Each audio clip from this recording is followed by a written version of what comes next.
새해에도 하나님께서 우리 서문화교회 모든 성도들 가정 또 생업의 터전 속에 특별한 은혜로 지키시고 영육간에 복을 주시기를 주님의 이름으로 축복합니다. 새해가 되면은 올해는 어떤 일이 있을까, 뭔 좋은 일이 있을까, 이런 기대가 돼요. 그런데 뉴스나 또 각계 전문가들이 전망하는 이야기들을 들어보면은 그리 썩 달가운 소식이 아니에요. 여러분들도 이미 다 들으셨겠죠.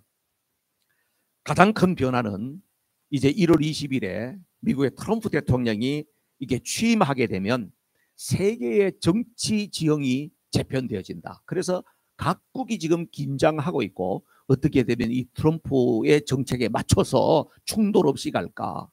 세계가 다 이렇게 지금 긴장하고 있지요. 우리는 그 변화에 가장 가까운 곳에서 살고 있습니다. 그렇죠?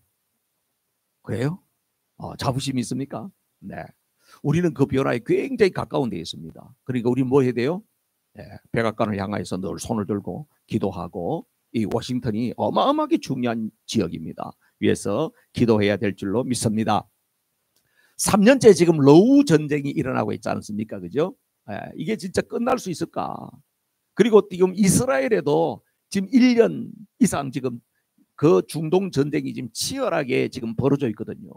이게 지금 이제 마칠까 아니면 계속 더 확산될까? 왜냐하면 이스라엘에서 전쟁이 일어난다고 하는 것, 그 위에 러시아가 지금 전쟁을 하고 있다고 하는 것은요, 이것은 성경에서 말하고 있는 그 종말 시계하고 아주 밀접합니다. 그렇기 때문에 우리는 그저 편안하게 살고 있지만은 모든 사람들이 거기에 그 지역을 향하여서 관심이 집중되어 있습니다. 미국과 중국의 전쟁, 경제 전쟁이 더 심화되겠죠. 미국과 큰 두 나라가 이렇게 전쟁하게 되면 어떻게 해요? 고래 싸움에 새우등 터진다고. 작은 나라는 참 힘든 일이 많아질 수 있어요. 그래서 경제적으로 많이 불안하고 불안합니다. 그리고요, 세계의 기후가 지금 이상기후 1로 말할 수가 없잖아요. 작년보다 더 더워질 거라고 이야기를 하고요. 온도가 더 올라갈 거니까. 그로 인해서 어마어마한 생태계의 변화가 계속될 거고요. 또 한 가지 위기는 뭐냐 하면은 엄청난 속도로 진화하고 있는 AI 기술 발전으로 인하여서. 여러분, AI 여러분들 느끼나요? AI 기술이 얼마나 지금 발전되고 있는지 사회적으로, 윤리적으로, 도덕적으로 심각해요. 처음에 이것을 만들어내는 사람들은요, 처음에 다 선한 의도로 만들어요. 저 핵을 만들어낸 사람도요, 과학자들이요, 선한 의도로. 이거 있으면은 인간이 가지고 있는 자원은 부족한데 자원을 굉장히 에너지를 많이 키울 수 있겠구나. 그래서 좋은 의도로 만든 거예요. 근데 이것이 어떻게 해요? 악한 사람들의 손에 딱 들어가면요, 이것이 악의 도구로 바뀌어버려요. AI가 지금 그렇게 갈 수 있어요. 자, 이전보다 우리는 2025년을 굉장히 희망차게 맞으면서 올해 좋은 일이 있을 겁니다. 여러분들 새해 복 많이 받으십시오. 축복합니다. 이런 축복의 메시지를 저도 1월 1일, 2일에는 목사님들, 선교사님들 전부 다 얼마나 그냥 카톡으로 그러는지 그 답장하느라고 그냥 이틀 간 것 같아. 축복을 엄청 했어요. 그런데요, 우리는 훨씬 더 위험한 세상에 살게 될 겁니다. 이런 불확실성과 급변하는 세대 속에서 우리 그리스도인들이 어떤 마음을 가지고 새해를 맞이하고 또 이 한 해를 살아야 할까? 이게 너무나도 중요해요. 그냥 감정적으로 들떠가지고 좋은 일 있을 거야, 그러면서 덤벙덤벙 살 수 없는 인생이다 이거예요. 여러분도, 저는 이 인류의 지금 이 방향이 마지막 엔타임으로, 마지막 종말을 향하여서 계속해서 착각 가고 있다고 생각하는데, 여러분들도 그렇게 생각해요? 여러분 그렇게 생각합니까? 인류의 역사는 지금 보니까 종말을 향하여서 계속해서 점점 더 가까이 가고 있다, 그렇게 느껴요? 에? 전혀 안 느끼시는 것 같아. 그럼 느껴요? 이런 느낌이 좀 있어야 말이 통하거든. 그래, 가고 있어요. 지금 여러분들이 느끼든지 안 느끼든지 하나님께서 모든 인류를 모든 역사를 주관하시는 거는 맞죠, 여러분? 하나님 주관하시는 거 맞죠? 그 하나님이 지금 주관해 가시는데 하나님 그 엔타임 쪽으로 계속해서 이끌고 가세요. 그런데요, 그 엔타임을, 그 시대를 살아가는 사람이 어떻게 살아야 되는가에 대한 해답도 하나님 주셨어요. 그 해답이 어디 나오냐? 다니엘서 10장에 나와요.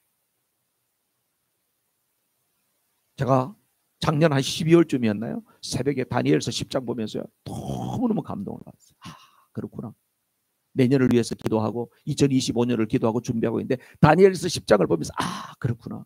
하나님께서 우리 교회에 이 말씀을 주시는구나 해서 이 말씀이 쫙 올해 우리의 표어로 정해진 거예요. 그런데 이것은 올해 우리의 표어가 아니라 예수님 오시는 그날까지 계속해서 표어로 삼아야 할 말씀이에요. 한번 다 같이 다시 읽어볼까요? 시작. 하나님이 살아가는 사람아, 두려워하지 말라. 평안하라. 강건하고 강건하라. 아멘. 이 하나님이 살아가는 사람아, 이걸요, 옛날 올드 버전에는 어떻게 되어 있냐면 큰 은총을 입은 사람아 이렇게 되어 있어요. 큰 은총을 입은 사람아로 넣어서 읽겠습니다. 시작. 큰 은총을 입은 사람아, 두려워하지 말라. 평안하라. 강건하고 강건하라. 아멘. 자, 그러면 여기 사람아에다가 자기 이름을 넣어서 한번 읽어보세요. 자, 여기에 시작. 하나님이 사랑하는 박은우야, 두려워하지 말라. 평안하라. 강건하고 강건하라. 아멘. 느낌이 좀 달라요? 큰 은총을 받은 박은우야, 여러분 이름을 여세요. 시작. 큰 은총을 입은 박은우야, 두려워하지 말라. 평안하라. 강건하고 강건하라. 아멘. 이 말씀은요, 하나님께서 다니엘에게 주셨던 말씀이에요. 그 하나님이 오늘 저와 여러분에게 똑같이 들려주시는 음성인 줄로 믿습니다. 왜 그러면 하나님이 이런 말씀을 했냐 이거예요. 배경을 좀 알아야 되지 않겠어요? 뜬금없이 그게 아니지요. 다니엘서 10장의 배경은요, 이렇게 되어 있다니까요. 시작할 때 보면 바사의 고을에서 3년에 있었던 일이다 이렇게 되어 있어요. 바사가 페르시아죠, 그죠? 이스라엘 백성들이 바벨론에 멸망당하고, 그리고 바벨론이 페르시아 바사 제국에게 멸망당함으로 말미암아 바벨론의 포로로 끌려갔던 이스라엘 백성들이 이제는 바사 제국의 노예가 되어 있었다 이 말이에요. 그런데 하나님께서 놀라운 일을 하셨거든. 어떤 일을 하셨냐면, 하나님께서는 이스라엘이 멸망하기 전에요, 유다 그 왕국이 멸망하기 전에 예레미야를 통해 가지고 예언을 딱 했어요. 너희들이 바벨론의 포로로 잡혀가지만은 70년 만에 돌아오게 될 거다. 얼마 만에? 70년 만에. 70년 만에 돌아오게 될 거다 이렇게 예언을 딱 했는데요, 바벨론 제국이 멸망하고 바사 제국이 들어서고 이러면서 거기에 고레스라고 하는 왕이 딱 등극을 해가지고 첫 번째 딱 한 이야기가 뭐냐면, 이스라엘 사람들, 너희들은 이제 가라. 너희들 나라로 가라. 여러분, 이거는 인류 역사에 있을 수 없는 일이에요. 왕이 등극을 해가지고 자기 밑에 노예로 부리면 되는 그 민족을 갖다가 너희들 나라로 이제 돌아가라. 돌아가는데 너희들은 가서 너희들 나라에 가서 성전도 짓고 그래라. 그러면서 그 앞에 바벨론에서 예루살렘 성전을 갖다가 그게 완전히 수탈해가지고 왔던 모든 성전 기물들을 주면서 이거 갖고 가라. 그게 고레스 원년에 고레스가 딱 등극한 그 해에 일어났습니다요. 그게 이 횟수로는 BC 537년이에요.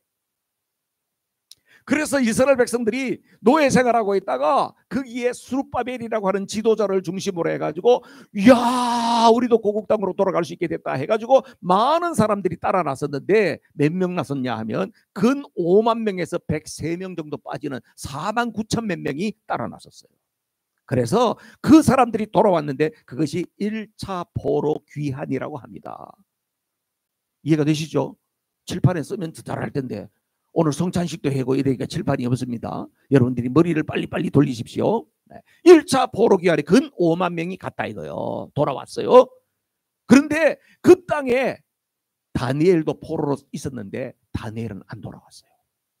왜냐하면 그때의 다니엘 나이가 벌써 80대 중반. 한 85세 이상은 됐을 거예요.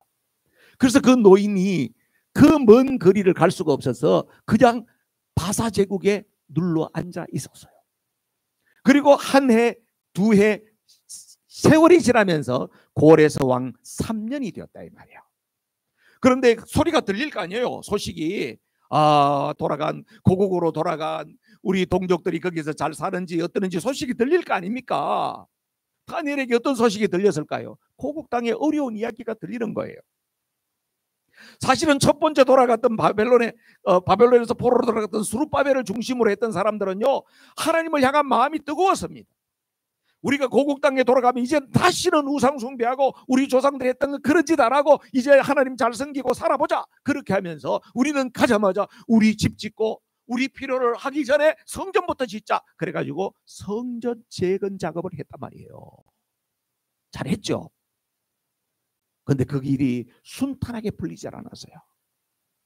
이 사람들이 돌아와서 성전을 재건한다고 하니까 그곳에 있던 사마리아 사람들이 와서 어마어마하게 방해를 해서 처음에는 열심히 하려고 그러다가 너무 방해가 심하니까 그냥 스르르 기운이 다 빠져가지고 아이고 뭐 방해하는데 어떻게 하겠냐. 그러고 나서 집에 가가지고 자기 집 짓고 자기 애들 키우고 이러다 보니까요, 성전 짓고자 하는 마음은 다 사라져버렸어요.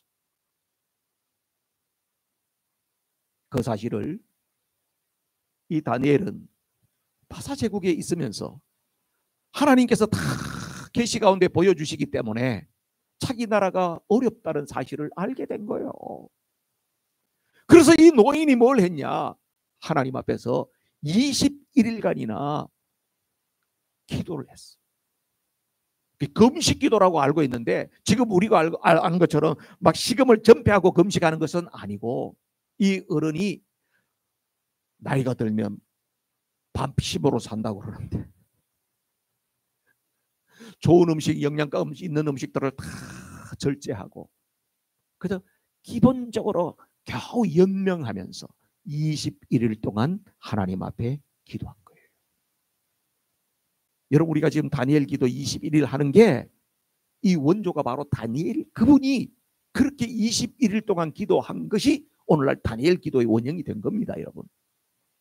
그런데 다니엘이 그렇게 기도하고 났더니 하나님께서 갑자기 딱 다니엘에게 계시를 보여주셨는데, 환상을 통하여서 계시를 보여줘요. 다니엘서에 보면요, 하나님께서 다니엘에게 보여줬던 계시가 환상이 4가지가 나오거든요. 근데 이게 마지막 계시예요. 티그리스 강변에, 히데겔 강변이라고 되어 있는데 티그리스 강변에 딱 있는데 갑자기 한 사람이 나타난 거예요. 그 사람이 누구인가? 그 사람이 누구냐 이거예요.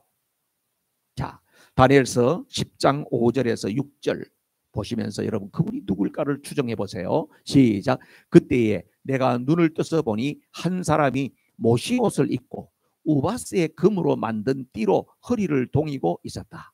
그의 몸은 녹주석같이 빛나고 그의 얼굴은 번갯불같이 환하고 눈은 횃불같이 이글거리고 팔과 발은 빛나는 노새처럼 번쩍였으며 목소리는 큰 무리가 지르는 소리와도 같았다.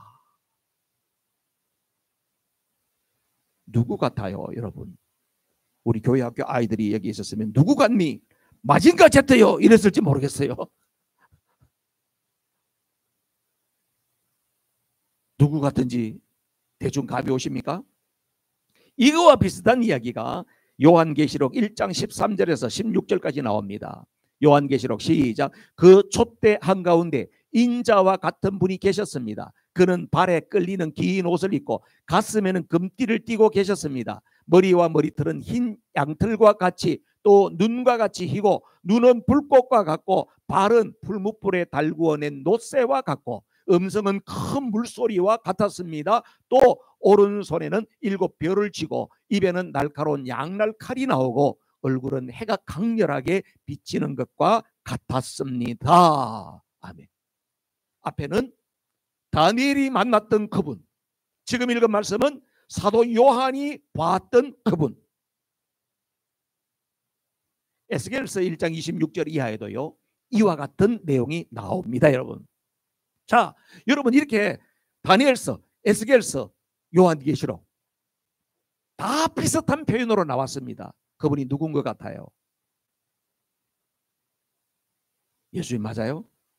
예, 어떤 학자들은 천사다 이렇게 이야기하기도 하는데 많은 분들은 그분이 바로 인자 예수님이시다.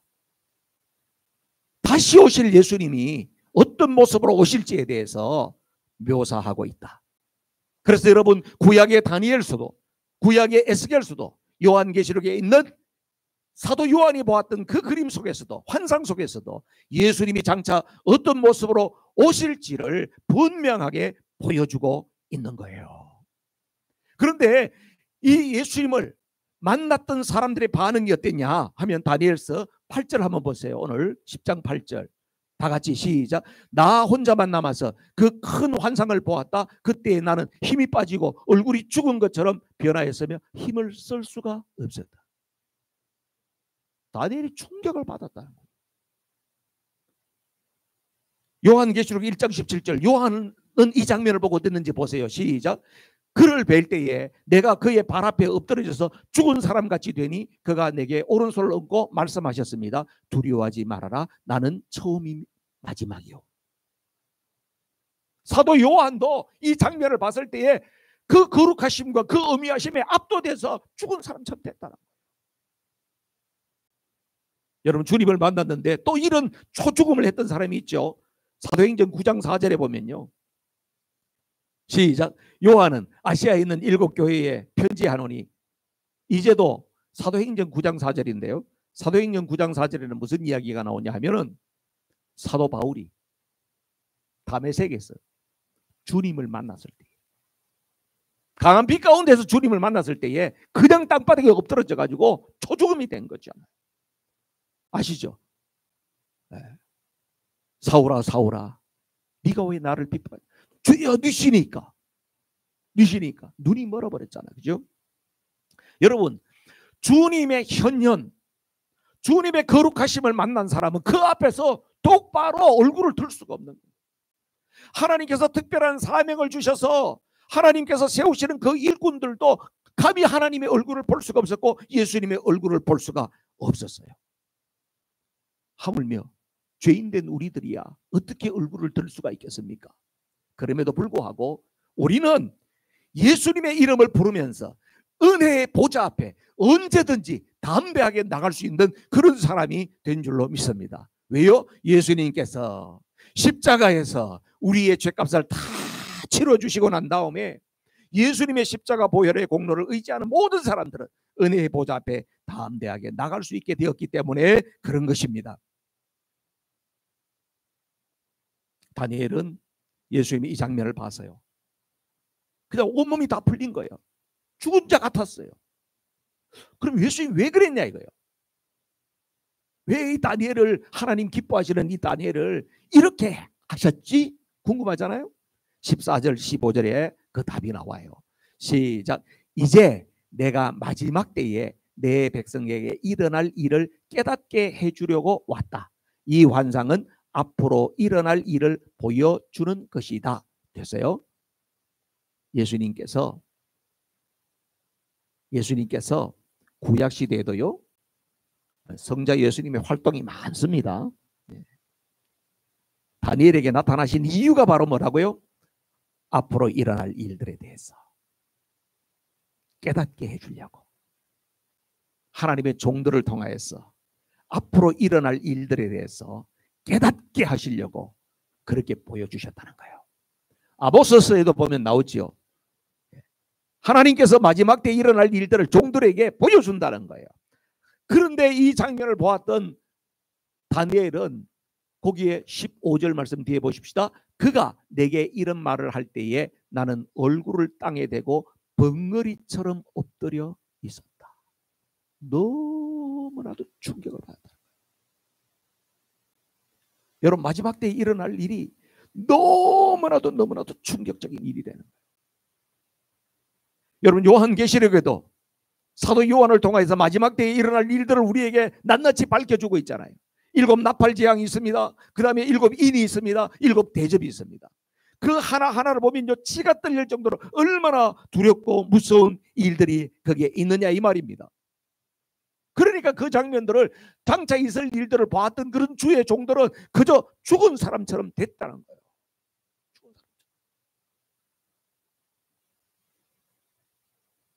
그런 상태에 있는데 주님께서 다니엘에게 다니엘아 다니엘아 그러면서 하신 말씀이 뭐라고? 요거라 이거예요. 요거. 요 말씀이 나오게 된 배경을 이야기하도록 좀 길어졌어요. 초죽음이 되어서 얼굴도 들 수가 없는 두려움과 벌벌 떨고 있을 때에 이 말씀을 주신 것.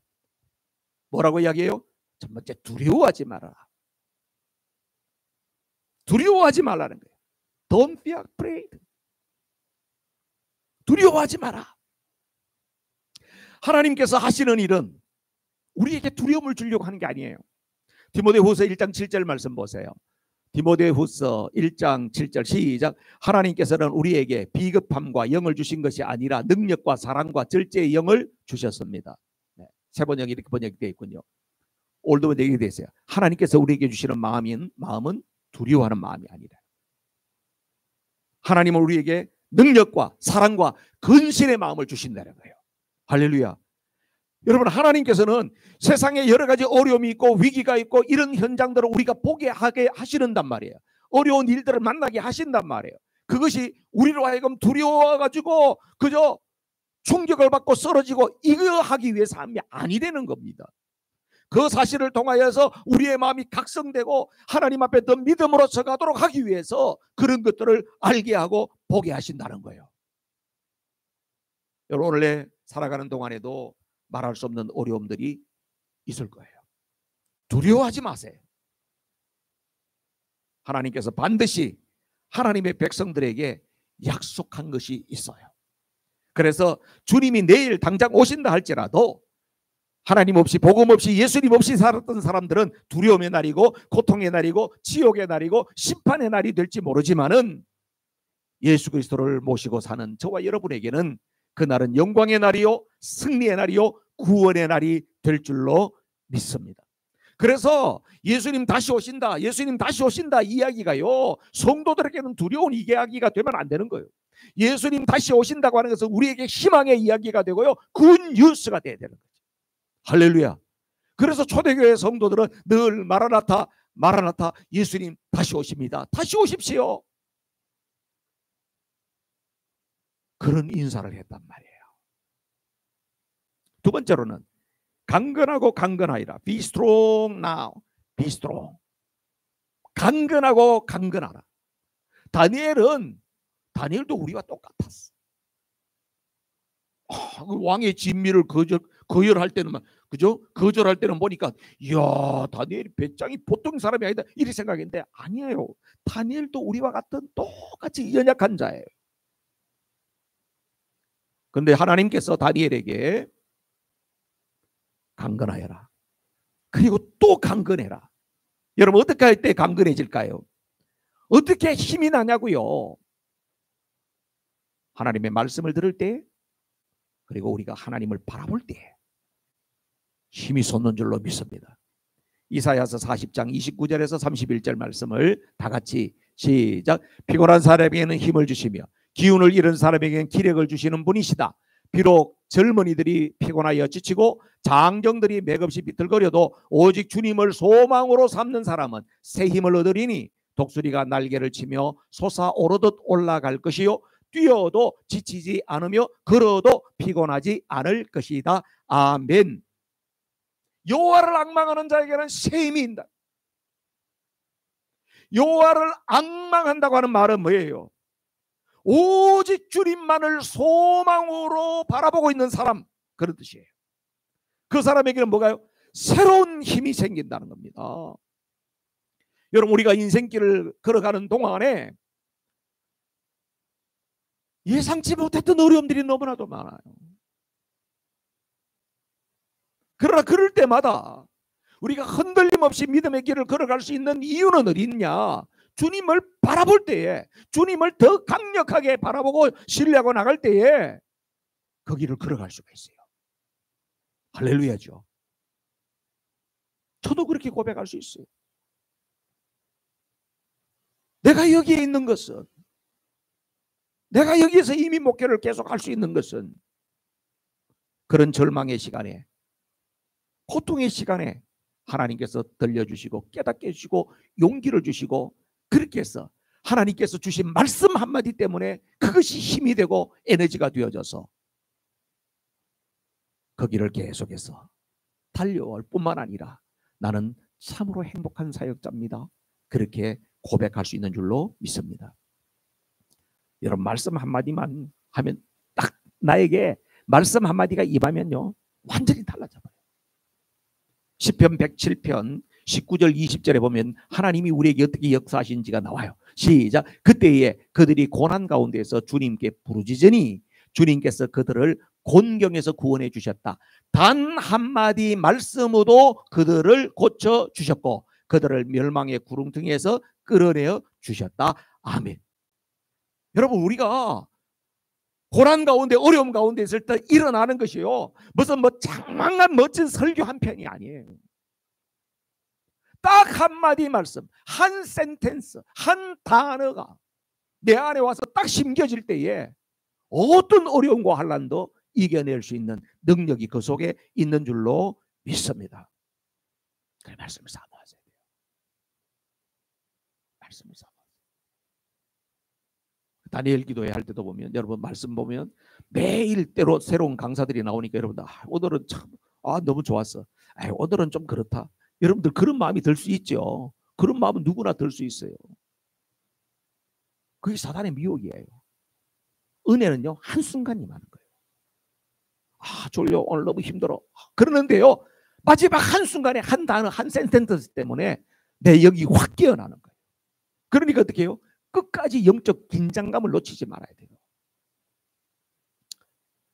자, 마지막으로 환난과 심판 가운데에서도 두려워하지 않고 강건하고 강건할 수 있는 이유가 뭐냐? 환경이 어려운데 지금 다니엘이 지금 본 것은 너무나도 충격적인데 하나님이 두려워하지 마라, 강건하고 강건하라. 그럴 이유가 뭐냐 이거예요. 하나님이 다니엘을 부르는 그 호칭만 보면 아는 거예요. 하나님 뭐라고 불렀어요? 하나님이 사랑하는 사람. 올드 번역에 뭐라고요? 큰 은총을 입은 사람아.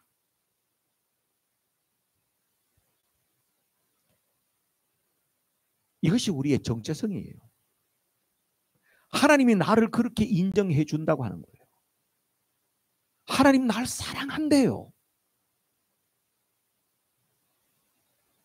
하나님이 내게 큰 은총을 주셨대요. 그게 나예요. 할렐루야. 그게 박은우 목사만 아니에요. 여러분들도 하나님이 사랑한대요. 하나님이 여러분에게 큰 은총을 주셨대요. 아멘이세요? 아멘. 사단 마귀는 계속해서 그 물타기를 해요. 네가 뭘 사랑받아? 네가 뭔데? 누가 늘 좋아한다고? 네 자식들도 별로 안 좋아하지 않냐? 사단은 계속해서 우리에게 물타기를 합니다. 우리에게 열등감을 낮은 자존심으로 다른 사람과 비교의식으로 계속해서 우리를 갖다가 충동질해서 우리를 깎아내리고 보잘것없는 존재로 계속 깎아내립니다. 여러분 기억하세요. 하나님이 나를 사랑한다고 이야기해. 하나님 나를 보배롭고 존귀하고 그런 존재로 보신대요. 큰 은총을 입은 사람이라고 말씀하고 있습니다.